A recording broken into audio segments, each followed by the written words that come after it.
Hello friends, मी भावना. माझ्या चॅनलमध्ये मी तुम्हा सर्वांचे मनापासून स्वागत करते. कसे आहात तुम्ही सर्व? आय होप तुम्ही सर्व आनंदात असाल. स्वामींच्या कृपेने तुमच्या सगळ्या चांगल्या इच्छा पूर्ण होऊन आजचा दिवस तुम्हाला खूप छान आणि आनंदाचा जाऊ.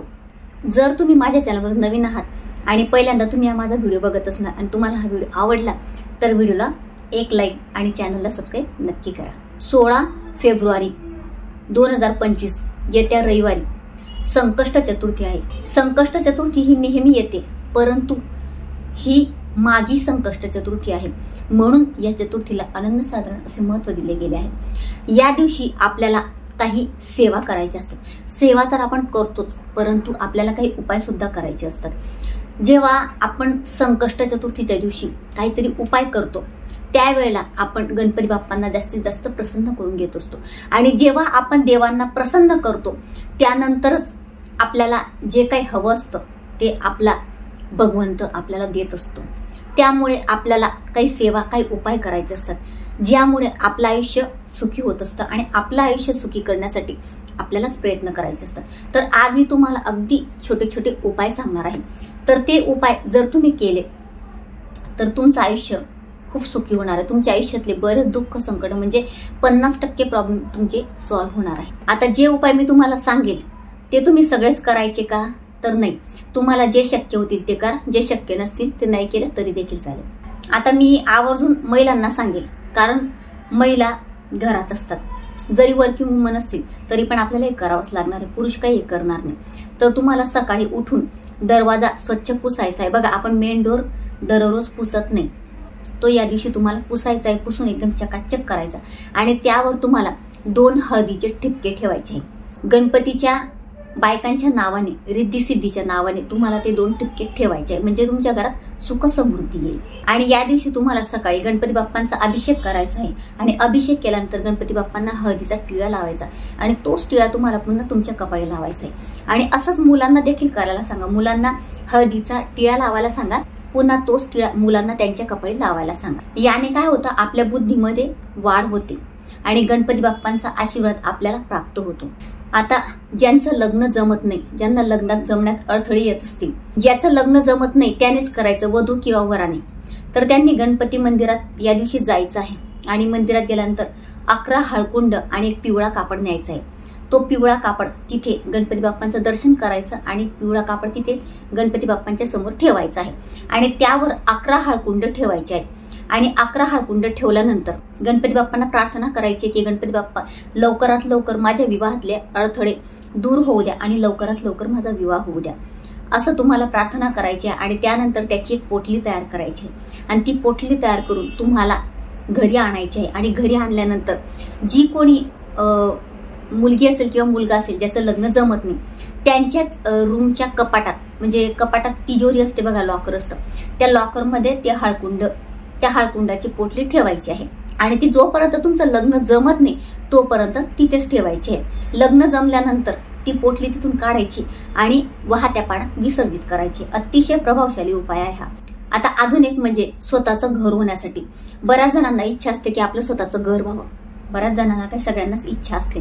कोणाला रेंटच्या घरात कोणाला राहायला आवडत नाही, तो पण पैशांमुळे आपल्या या गोष्टी होत नाही.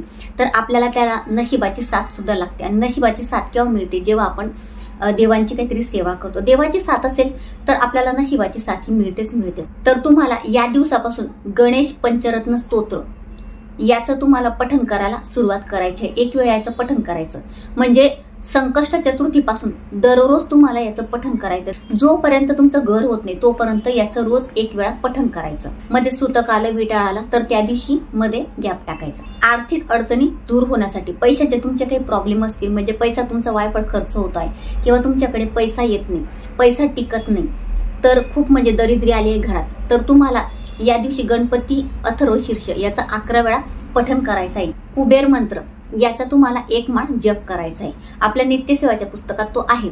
जर तो तुम्हाला मोठा वाटत असेल, कठीण जात असेल तुम्हाला मंत्र जप करायला, तर तुम्ही ओम श्री कुबेराय नमः या मंत्राचा देखील जप करू शकता. जोपर्यंत तुमची आर्थिक परिस्थिती सुधारत नाही, तुमच्याकडे पैसा येतोय असं वाटत नाही, तोपर्यंत तुम्हाला प्रत्येक चतुर्थीला हा उपाय करायचा किंवा कायमस्वरूपी केला तर अतिशय उत्तम. आता तुमच्या घरात काहीतरी अडचणी असतील. आता अडचणी म्हणजे काय, मुलांची चिडचिड, मुलं अभ्यास करत नाही, मुलं ऐकत नाही, किंवा घरात काही ना काही अडचणी असतील तुम्हाला, म्हणजे तुमच्या मनासारखी कोणती गोष्ट होत नाही, तुम्हाला खूप स्ट्रगल करावं लागते, किंवा तुम्हाला म्हणजे तुम्ही खूप डिप्रेशनमध्ये आहात, तुम्हाला रात्रीची झोप तुमची उडून गेलेली आहे, काहीच तुमच्या मनासारखं होत नाही, पैशांचे प्रॉब्लेम असो, दुसरे काही तुमचे प्रॉब्लेम असो, तर त्यातून तुम्हाला सुटका हवी असेल, तुम्हाला या दिवशी शुद्ध गाईच्या तुपाचा दिवा शमीच्या झाडाखाली लावायचा आहे आणि तिथे बसून तुम्हाला गणपती बाप्पांना प्रार्थना करायची आहे. महादेवांना आणि गणपती बाप्पांना शमी हे प्रिय आहे, म्हणून तुम्हाला प्रार्थना करायची. म्हणजे तुम्ही असं कराल तर गणपती बाप्पा तर प्रसन्न होतीलच, सोबतच महादेव सुद्धा प्रसन्न होणार आहे आणि तुमच्या अडचणी लवकरात लवकर दूर होणार आहेत. आणि या दिवशी सकाळी गणपती बाप्पांची पूजा झाल्यानंतर तुम्हाला गणपती बाप्पांना शमीची काही पानं अर्पण करायची आहे, जसं आपण दुर्वा अर्पण करतो त्या पद्धतीने. आता सगळ्यात महत्वाचं म्हणजे बुध ग्रह स्ट्रॉंग करण्यासाठी. आता बुध ग्रह जेव्हा आपण स्ट्रॉंग करतो तर त्यानंतर आपल्या बुद्धीत वाढ होते आणि गणपती बाप्पा बुद्धीचे देवता आहेत आणि हिरवा रंग बुध ग्रहाला अट्रॅक्ट करतो. तर बुद्धी फक्त मुलांना लागत नाही तर आपल्याला सुद्धा लागते. आपण काही व्यवसाय करतो किंवा काही जॉब करत असतो, त्या ठिकाणी जेव्हा आपल्याला प्रमोशनची गरज असते किंवा आपलं पेमेंट वाढावं आणि आपल्या हातून चांगले काम व्हावे यासाठी आपल्याला बुद्धीही लागत असते. बुद्धीच्या बळावरच आपण कुठली पण गोष्ट करू शकतो. तुमचा बुध ग्रह स्ट्रॉंग व्हावा यासाठी तुम्हाला एक छोटासा उपाय करायचा आहे, तो म्हणजे एक हिरवा रुमाल घ्यायचा, हिरवा हात रुमाल, तो तुम्हाला कायम खिशात ठेवायचा आहे. बघा तुम्ही तुमचा बुध ग्रह नक्की स्ट्रॉंग होईल आणि तुम्हाला तुमच्या ऑफिसच्या ठिकाणी किंवा तुमच्या व्यवसायात नक्कीच तुम्हाला फरक दिसेल, म्हणजे पैसा येणं सुरू होईल. म्हणजे ऑटोमॅटिक काय होणार आहे की तुमच्या बुद्धीत वाढ झाली तर हळूहळू तुमच्याकडे व्यवसाय असेल, कस्टमर येतील किंवा तुम्ही तुमचं पेमेंट वाढेल किंवा तुमचं प्रमोशन होईल. अशा पद्धतीने पैसा तुमच्याकडे येणारच आहे. मुलांची प्रगती होण्यासाठी, त्यांच्या चांगल्या शिक्षणासाठी, म्हणजे त्यांचं चांगलं शिक्षण व्हावं, चांगले मार्क मिळावं, त्यांचा अभ्यास लक्षात राहावा किंवा ते नोकरी शोधत असतील तर त्यांना चांगली नोकरी लागावं, एकंदरीत काय मुलांची प्रगती होण्यासाठी हा उपाय आहे. हिरवे मूग, तुम्हाला अख्खे हिरवे मूग गणपती मंदिरात दान करायचे आहे. पाव करा, अर्धा किलो करा, 1 किलो करा, जसे यथाशक्ती तुम्हाला शक्य असतील तेवढे दान करा. जर मुलांच्या हातून केलं तर अतिशय उत्तम, म्हणजे मुलं जर तुमच्यासोबत येत असतील त्यांना घेऊन जा, पण ते नसतील येणार तर तुम्ही स्वतः दान करू शकता.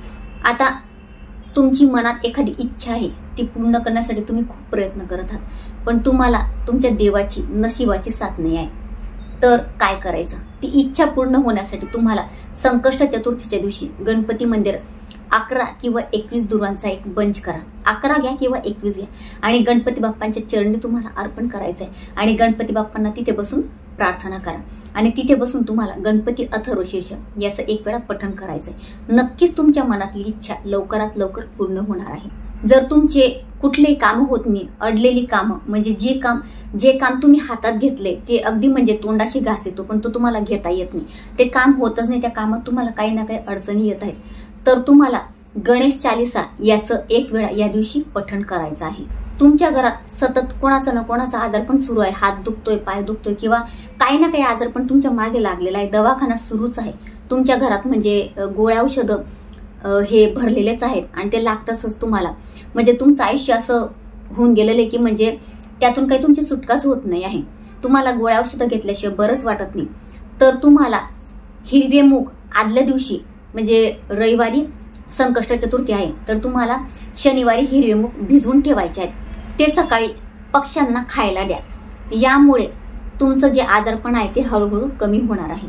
आता हे मी तुम्हाला अगदी छोटे छोटे साधे उपाय सांगितले, तर हे उपाय तुम्ही नक्की करा. बघा आपण जेव्हा चतुर्थीच्या दिवशी काहीतरी, म्हणजे रोज आपण गणपती बाप्पांना आंघोळ घालतो, त्यांची पूजा करतो, पण जेव्हा आपण चतुर्थीच्या दिवशी काही उपाय करतो, काही सेवा करतो, तर त्याचं फळ आपल्याला कैक पटीने मिळत असतं. कारण या दिवशी गणपती बाप्पांचं तत्व हे खूप जास्त प्रमाणात जागृत झालेलं असतं. तर या दिवशी जास्तीत जास्त गणपती बाप्पांची सेवा करा, उपाय करा. आता यातले तुम्हाला जे उपाय शक्य होतील ते करा, जे नसतील शक्य ते राहू द्या. आणि मी तुम्हाला सांगते, जेव्हा तुम्ही हे उपाय करायला सुरुवात करणार, सेवा करणार, त्यानंतरच तुम्हाला कळणार आहे की मी तुम्हाला इतकं का सांगते आहे. या गोष्टी तुम्ही करत चला, मी खरंच तुम्हाला सांगते. आणि कोणाला तरी या व्हिडिओची गरज असेल, म्हणजे गरज प्रत्येकाला आहे, चतुर्थीच्या दिवशी आपण जे उपाय करतो त्याच्यात आपला खूप मोठा फायदा होत असतो, मी तुम्हाला सांगते. कारण मी स्वतः हे उपाय, या सेवा मी करत असते, म्हणून मी तुम्हाला सांगते. मी जे काही करत असते ते मी तुम्हाला सांगत असते. तर कोणाला तरी हा व्हिडिओ शेअर करा किंवा हे उपाय मी जे तुम्हाला सांगितले ते तुम्ही इतरांना सुद्धा सांगा. म्हणजे जसा आपला फायदा होणार आहे तसं इतरांचा होईल, त्यांना सुद्धा म्हणजे याचा लाभ घेता येईल. तर कमेंटमध्ये श्री स्वामी समर्थ किंवा काहीतरी टाईप करा. आणि एक फेसबुकचं मी पेज केलेलं आहे, तर त्याला सुद्धा तुम्ही फॉलो करू शकता. आणि खाली प्लेलिस्ट केलेली आहे, प्लेलिस्ट पण तुम्ही चेक करू शकता. म्हणजे तिथे तुम्ही तुमच्या आवडीची व्हिडिओ बघू शकता. आणि कम्युनिटी पोस्ट पण चेक करत चला. तर अतिशय छोटीशी माहिती होती जी मला तुम्हाला द्यायची होती. तर तुम्हाला माझा आजचा व्हिडिओ जर आवडला असेल तर व्हिडिओला लाईक, शेअर आणि चॅनलला सबस्क्राईब नक्की करा. पुन्हा भेटूया अशाच एका नवीन व्हिडिओ सोबत. तोपर्यंत सर्वांना श्री स्वामी समर्थ.